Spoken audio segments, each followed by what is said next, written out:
kemungkinan dia berhadapan dengan situasi susu berdarah. Okey, memang ada beberapa ibu yang bila dia pam susu bukan setakat susu putih tu keluar, tapi susu yang berdarah keluar.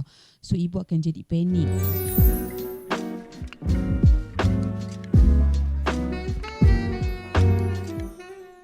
Assalamualaikum warahmatullahi wabarakatuh. Selamat datang ke podcast Borak Pak and Ma. Hari ini kita nak bincang satu topik yang menarik.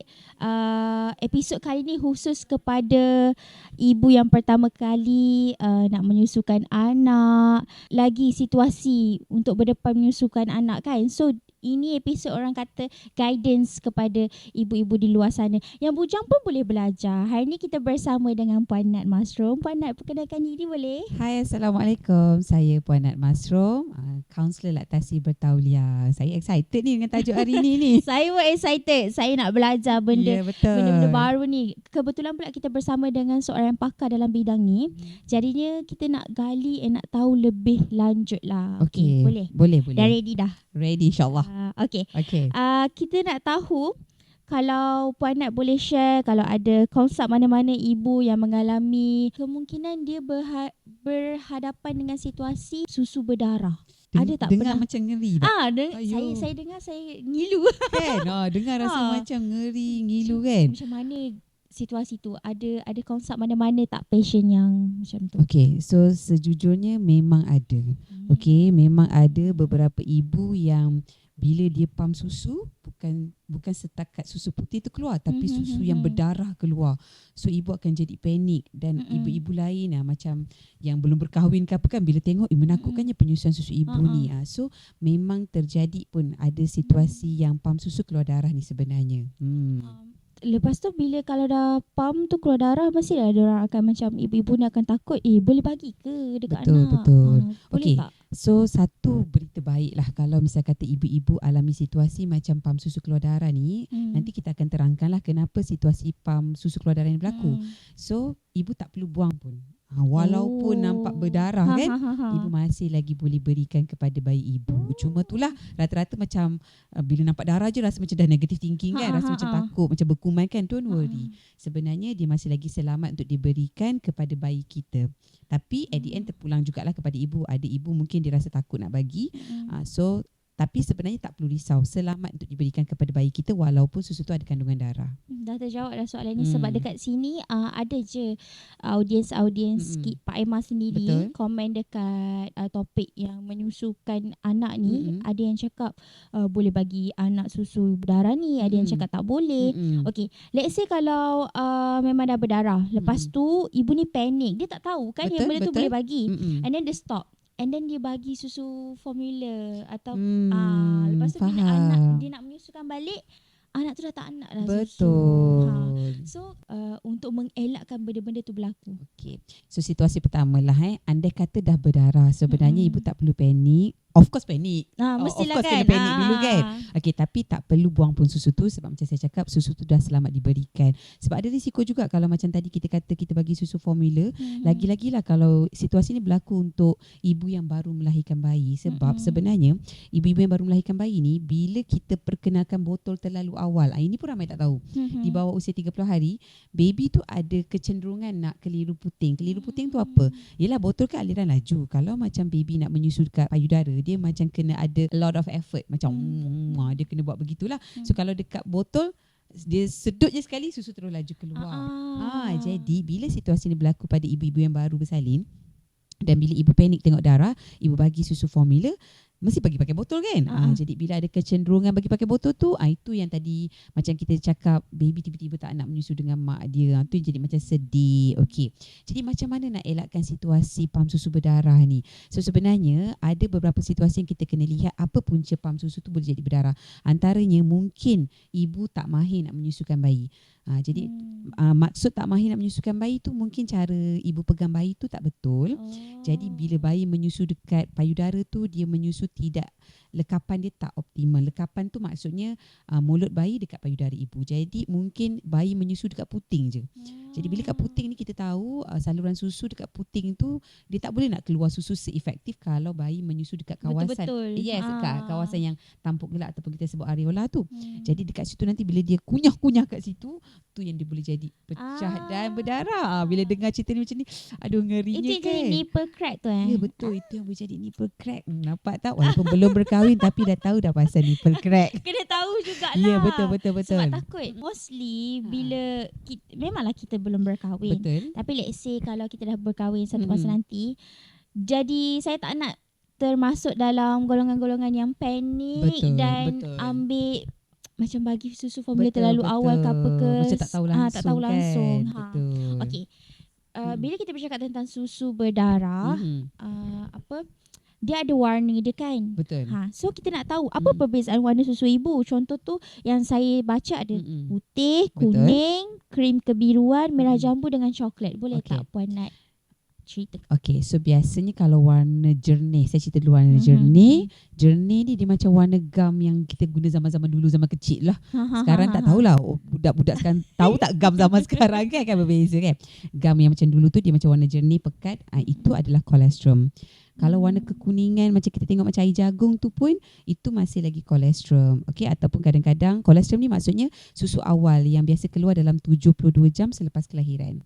Dan selepas 72 jam ni dalam fasa transisi lah kan, masih lagi ada warna kekuning-kuningan. So it's a good milk. It's a precious milk. Orang kata golden milk. It's a very good sebab dia banyak sangat antibody yang bagus untuk bayi kita. So kebiru-biruan tu sebenarnya adalah warna for milk. For milk ni adalah warna susu awal. Susu awal ni biasanya selepas lebih kurang lah selepas hari ke-7 ke atas macam tu, kita dah nampak susu ibu warna putih kalau yang total lah. So susu awal ni biasanya dia keluar dalam bawah 10 minit. 10 minit pertama tu kalau ibu memerah, kita akan nampak susu tu macam quite cair. Dan kalau kita tengok betul-betul dia macam kebiruan sedikit. Jadi itu adalah susu for milk ataupun susu awal. Okay, dia kurang kandungan lemak. Okay, and then ada susu warna pink kan. Susu warna pink tu biasanya susu yang bercampur darah. Dan ada susu yang berwarna coklat tu, kadang-kadang coklat tu biasanya darah juga tapi yang macam dah lama sikit. So adakah selamat semua jenis susu ni? Selamat saja untuk diberikan. So tak perlu risau. Kata kunci dia adalah selamat. Selamat. Boleh saja diberikan untuk bayi kita. Okay. Berdasarkan episod podcast yang sebelum ni lah, kita bersama dengan Sis Viral. And then dia ada cerita pasal breastfeeding apa semua kan. Ada satu situasi ni yang memang orang tak boleh nak lari. Orang akan komen tentang betul ke ni breastfeed anak ni. Kalau nanti kalau breastfeed macam ni tak kenyang. Itulah inilah macam-macam lah. Okay. Boleh tak bagi sedikit orang kata nasihat untuk ibu-ibu yang baru nak mulakan, tak nak give up ke apa ke, mungkin dia perlukan kata-kata daripada seorang pakar macam Puan Nat sendiri? Okey, biasanya lah kan, sebenarnya penyusuan susu ibu dekat Malaysia ni saya boleh katakan agak ke belakang sikit lah kan. Kalau kita compare dengan negara-negara maju yang lain which is sangat open dengan penyusuan susu ibu. So mentaliti masyarakat Malaysia ni bila nampak bayi yang menyusu susu ibu ni, bila dia menangis, itulah stigma masyarakat yang kita susah nak orang kata pecahkan daripada dulu. Jadi bila bayi menangis je, ibu-ibu yang dah lama ataupun orang-orang lain yang tak faham sangat kenapa bayi tu menangis, dia akan cakap lah baby tak cukup susu. Betul tak? Confirm. Jadi tak boleh dengar sikit kan. Susukan anak. Ni kalau sikit dah lepas menyusukan, tu susu kau cair lah. Tak cukup susu lah tu. Dia macam tu, semua salah susu. Padahal kita ni tak adalah makan 24 jam, betul tak? Kita pun ada masa gatal ketiak, gatal punggung. Jadi bayangkanlah baby gatal punggung. Dengan gatal punggung ni cuma tak boleh cakap. Cuma kalau boleh translate, gatal punggung kita sumbat susu. Gatal ketiak sumbat susu. Sakit perut sumbat susu. Nak kencing sumbat susu. Panas sumbat susu. Jadi sebenarnya masyarakat dekat Malaysia kenalah tahu, tangisan tu adalah satu bentuk komunikasi kepada anak kita kan, kepada kita sendiri kan. Jadi kalau kita cuma tahu nangis tu tak cukup susu, so kena fahami itu adalah bentuk komunikasi. Jadi masyarakat Malaysia sendiri kena orang kata being extra alert, empati daripada ibu. Jadi saya rasa itu sebenarnya tangisan membawa salah tanggap baby tak cukup susu. Boleh jadikan tajuk kita Boleh untuk jadikan podcast. tajuk untuk podcast berikutnya. Adakah bayi menangis tak cukup susu? Lepas tu kita jemput pula pakar ni. Ya. Pakar tangisan. tangisan. Ya, betul. Terima kasih kerana beri idea tu. Yes. Kita cakap pula tentang keadaan atau situasi yang bagaimana yang perlu dirujuk oleh pakar, yang kita macam get back to the topik yang Pam susu berdarah. Yes. So bila nak jumpa pakar ni kan? Okay.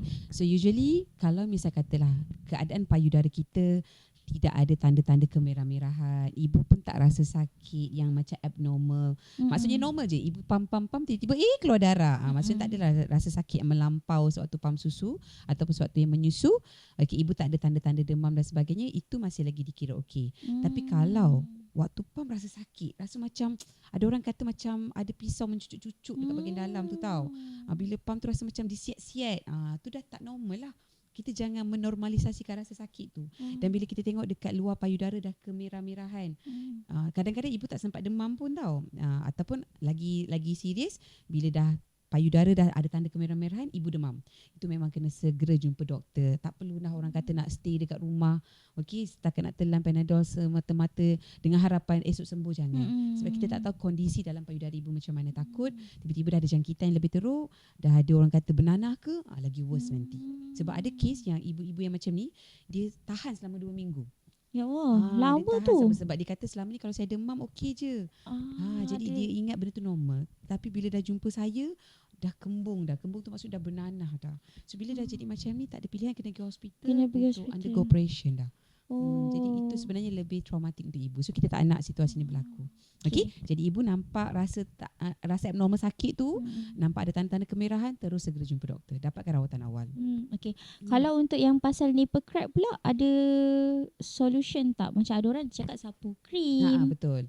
Okey, kalau misal katalah setakat meleceh sedikit sahaja kan, sebenarnya boleh je kalau kita masih lagi nak menggunakan air susu ibu. Tapi kalau boleh je, sebenarnya air susu ibu ni selain ada orang kata antimicrobe, dia juga ada bahan untuk merawat juga. It's a very good sebenarnya. Itu kalau sikit-sikit lah. Tapi kalau dah sampai terbelah, dah pecah, sapu lah darah, macam mana pun. You memang kena dapatkan jugalah rawatan yang orang kata spesifik kan. Kita memang ada plaster khas untuk puting luka kan. Ada juga macam krim khas lah yang macam you cakap tadi kan. Boleh saja nak dapatkan rawatan ini. Okey. Dan tadi you kata solusi nak buat apa kan. Bila dah crack ni, kadang-kadang ramai mak dia takut nak menyusu tapi dia lagi pam susu. So kadang-kadang pam susu tu dia jadi lagi worse tau. Jadi kena berhati-hati. So ibu-ibu kena mahirkan juga teknik perahan tangan. Sebab kadang-kadang pam susu tu pun tak menyelesaikan masalah. Jadi kena tengok situasi. Dan kalau tak tahu, dapatkan bantuan kaunselor.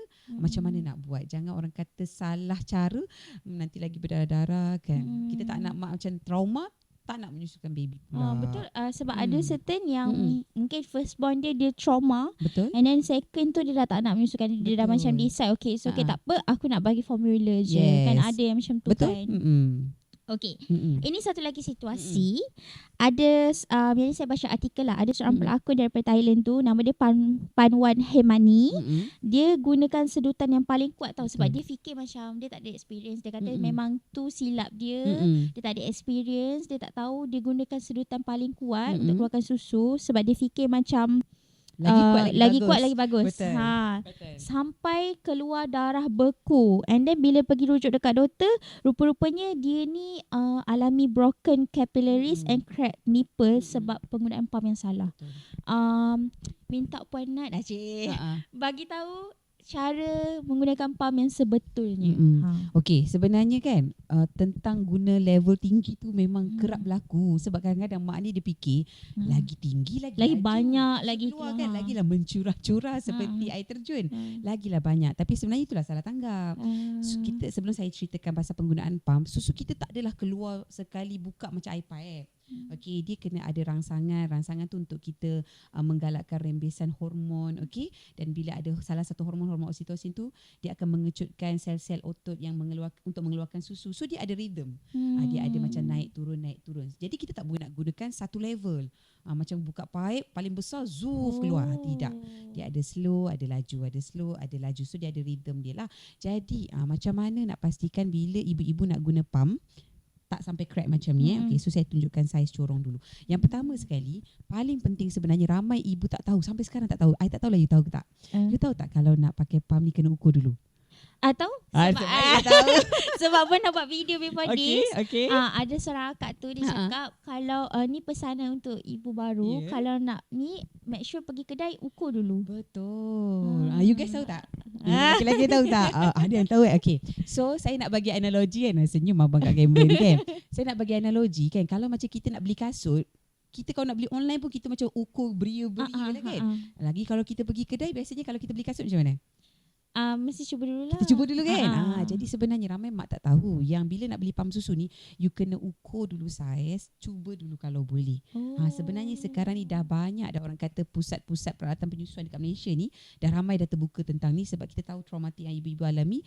Mereka memang menyediakan orang kata peluang untuk ukur dan cuba. Kena test drive sikit sebab tak semua ibu-ibu sesuai. Ini baru cerita pasal saiz, belum cerita pasal bentuk kan.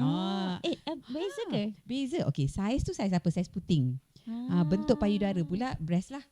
Cup D, cup E kan. Jadi itu pun mempengaruhi juga. Ada payudara yang terlalu besar mungkin tak sesuai nak menggunakan hands free. Ada payudara yang sedang-sedang mungkin sesuai nak menggunakan semua jenis. Jadi senang kata pam susu bukan direka untuk semua orang.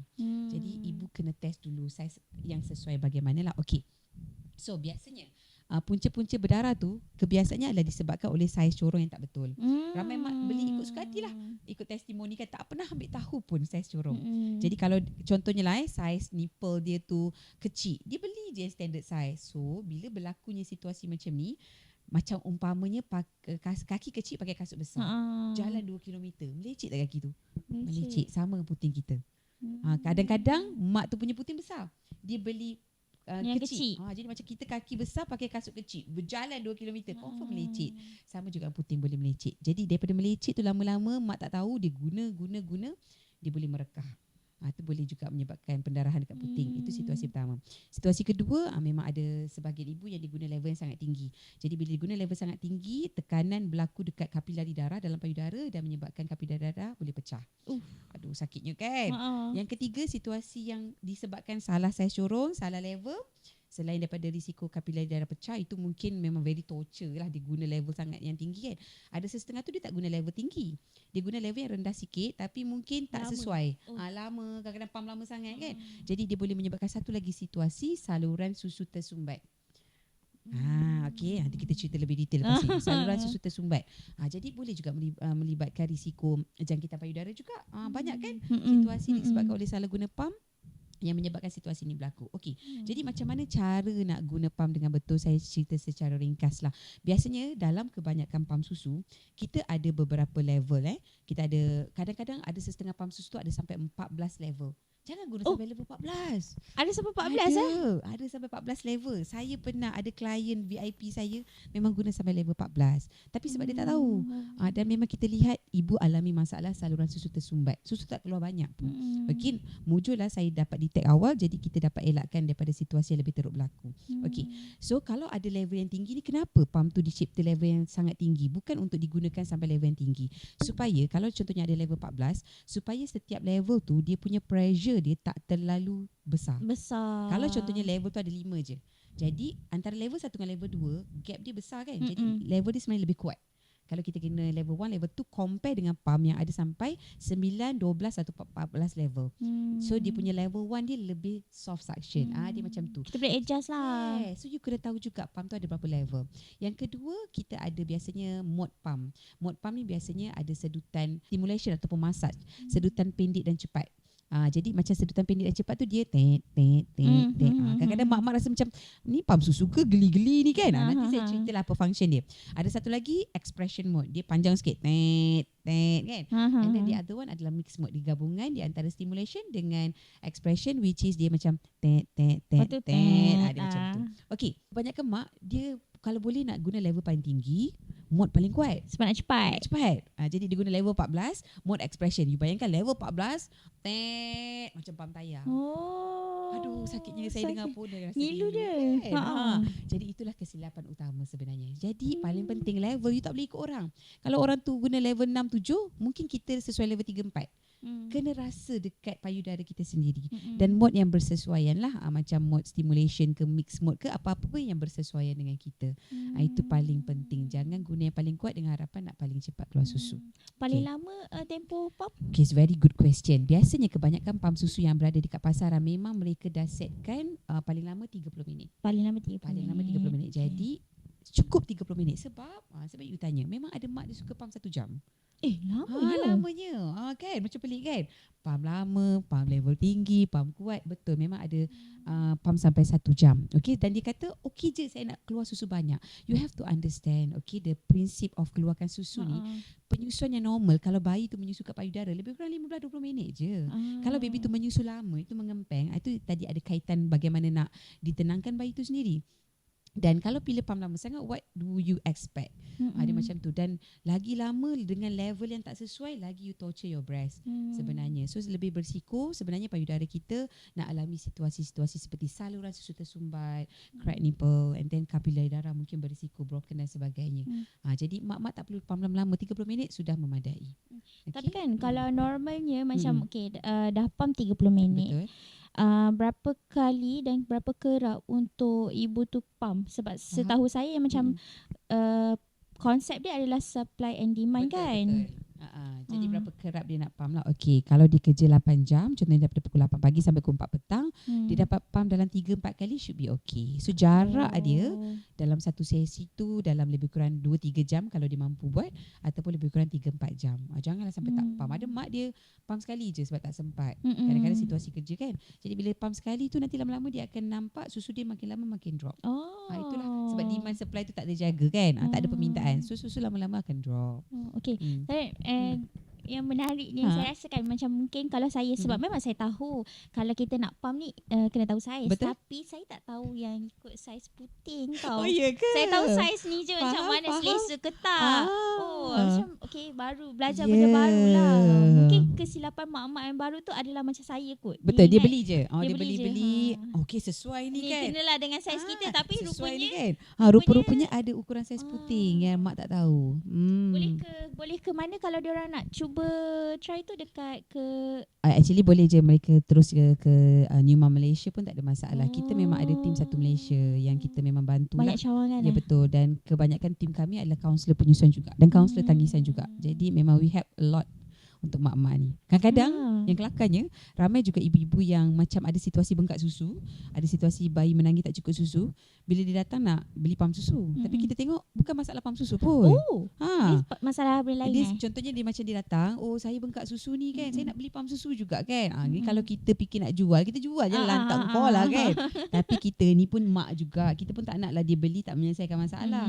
Jadi sebab itulah kebanyakan tim kita pun mak-mak juga. So bila kita tengok rupanya dia cara pegang baby tak betul. Jadi lekapan tak betul. So bila baby dia nyut-nyut, settle masalah bengkak dia. Saya tanya lagi, nak kena beli pam tak? Tak payahlah balik je. Macam tu. Selain daripada menyelesaikan masalah pam tu, New Mom sendiri, tim New Mom sendiri memang tolong dari segi, betul, daripada segi masalah penyusuan, masalah tangisan. Sebab kadang-kadang ramai mak dia kata, saya stres ni, anak saya tak cukup susu ni kan. Datang nak konsult pasal susu, tapi rupanya bukan pasal susu, pasal tangisan je. So saya tekan pasal tangisan. Itulah insya-Allah kelebihan tim kami kan. Ada Instagram juga kan? Betul, Instagram boleh je follow New Mom Malaysia. Ataupun boleh follow saya je lah, Nat Masrom. Nanti kita akan attach dekat description. Boleh. Okay. Ada 2 soalan terakhir. Cara untuk atasi susu berdarah tu pasal pam, pasal masalah posisi penyusuan dan sebagainya kan. Kalau saya lah kan, dulu saya tak tahu juga. Saya pernah berada dalam situasi ni, which is masa tu saya ilmu Google je. Secara menyusui yang betul, kita pun tengok tak faham. Kita rasa betul dah kita buat kan. Tapi masa tu excited sangat nak menyusukan anak. Selama 6 hari puting saya melecit. Setiap kali nak menyusu saya kepit kaki. Ya Allah. Dah lah anak saya menyusu sejam. So bayangkan sejam tu macam kena gigit ikan jerung kan for 1 hour. So setiap kali nak menyusu ni rasa kepala macam tercabut. Sakit sangat. Dia belum menyusu dah rasa sakit. So saya pernah alami situasi tu sebab kita ingat normal. Okay. Dan masa tu saya tak tahu kewujudan kaunselor penyusuan sebab masa tu saya belum jadi kaunselor. Tapi alhamdulillah pada hari ke-6 kita ada jururawat DKK datang kan. Dan kebetulan jururawat yang datang tu, saya ingat lagi nama dia Nurse Saraswati. Kalau dia tengok video ni kan. Okay. Nurse Saraswati, dia Nurse India, dan dia rupanya kaunselor penyusuan. Dia ajar saya tak sampai 1 minit pun. Dia ajar saya tak sampai 1 minit, ni kau salah menyusu ni. Kau tengok puting kau dah teruk sangat. Memang dia kata macam kena kunyah lah puting saya kan. Sampai dah berparut-parut dah. Jadi dia betulkan tak sampai 1 minit, ya Allah tak rasa sakit langsung. Jadi apa yang boleh buat adalah selain kita betulkan teknik pam susu, andai katalah dah terasa sakit, kita tak tahu, biasa kita tak tahu nak buat apa. Sejujurnya saya pun tak tahu nak buat apa. Cari bantuan. Pergilah klinik ke, jumpa kaunselor ke, itu antara cara. You jangan tunggu sampai rasa sakit tu lagi teruk. Saya 6 hari puting saya memang dah habis Ya Allah, saya tak hilang je. Saya tak hilang je masa tu kan. Syukurlah, dan barulah saya tahu boleh dapatkan bantuan kaunselor rupanya. Masa tu saya tak jadi kaunselor lagi. Jadi cepat-cepat dapatkan bantuan kaunselor sebab kita dah ramai dah tim Satu Malaysia sebenarnya. Okey? Itu antara tips yang terbaik saya boleh bagi. Okay. Rasanya dah banyak dah input yang kita dapat dekat segmen podcast kali ini. Saya pun seronok belajar banyak benda baru daripada Puan Nat. And then macam yang Puan Nat cakap tadi, apa-apa boleh rujuk dengan pakar lah. So ibu-ibu di luar sana, first thing first, cari ilmu.